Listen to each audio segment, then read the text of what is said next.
Hey, so I'm delighted to be with Paul Hutton. Thank you for joining me. Paul is the Vice President of Operations for Southeast Asia with Hilton Hotels Global Hospitality.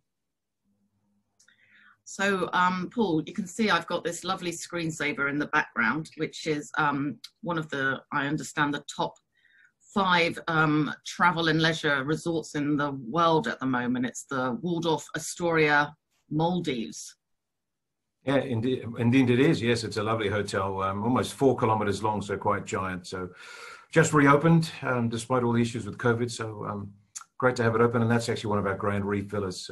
Each has its own private pool about that size, about 10 meters. So something to aspire to. Yeah, looks absolutely glorious. So, yeah, Paul, it's great to talk to you, please. Would be interested to know what are some of the key things from a leadership change perspective you've been doing during this crisis.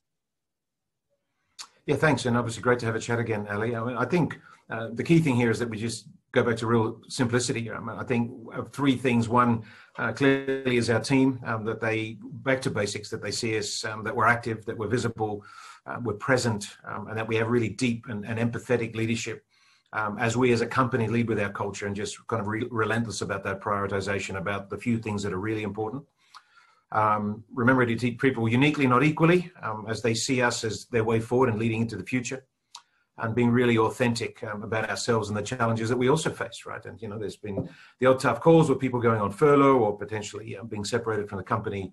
And so the odd tears, but, you know, those are a great leveler. And we use the word grit as kind of an anthem as we manage week to week. Secondly, RGI, which you'd be familiar with, obviously fair market share is just critical. That despite the really challenging times that we have, is that we aim to be, whether it's provincially or a key city or a main resort, that we're going to be 1 or 2 in every market that we operate in, and that we have great alignment about resolving and achieving that. And thirdly, of course, our owners, right? Stakeholders. In my region, I have 100% fee-based business, so we're managed. I don't have any leased or franchised hotels. So this really isn't the time to retreat, and we just need to kind of flood the zone, as our boss says, as we drive everything from top line and bottom line to protect the liquidity of our owners. And I'm really pleased to say Southeast Asia, we on into September, so it's month 9 for us in Asia. I'm sure you're aware. North America and Europe went in a bit later than us, so we're in month 9 of this crisis now, and I haven't lost a hotel yet. No one's gone under, and we've been able to find ways to help support our owners, even as they had real cash and liquidity problems.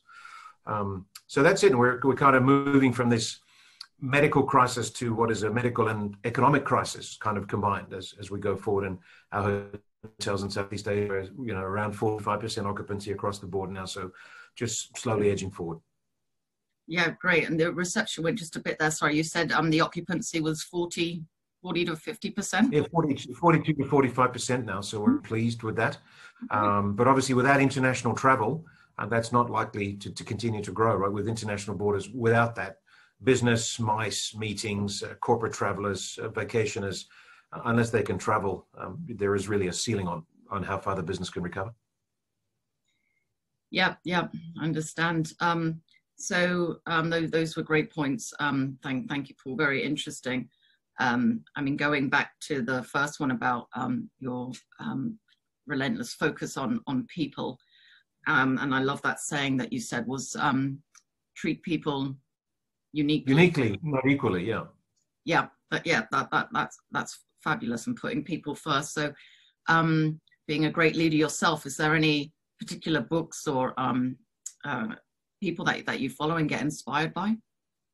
Yeah, one I think that we can share that we've kind of taken on as our little almost Bible for us is Angela Duckworth's book Grit. And I know I used the word before, and I think we're an American company at the end of the day, so obviously we have more American employees than elsewhere around the world, but most of us can kind of understand that when we got to what really mattered, that sort of passion and perseverance is grit, and that we're actually in this situation of this ability of sustained application of just doing menial tasks over and over again, but doing them well was kind of what we needed to do to get us through, you know, the best part of a year. And I think that, you know, the people with grit, we see our team members, people with grit, basically just don't see failure as a permanent situation, right? It's just not how it's going to stay. And And I think ultimately that's what we need to do. Sort of, we've removed the word positive and we've added the word optimism as we try to now build, as I said, out of this. So that, so now we're ramping up. We need to find ways to open our businesses where we spent four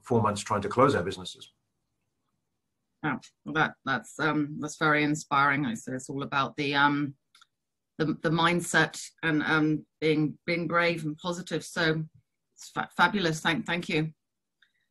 Okay, well, really interesting thoughts today. Thanks for joining me. Listen, great, and hopefully we'll look forward to the other posts that you make as well. Thanks a million, Ali. Take care. Thanks, Paul. Cheers.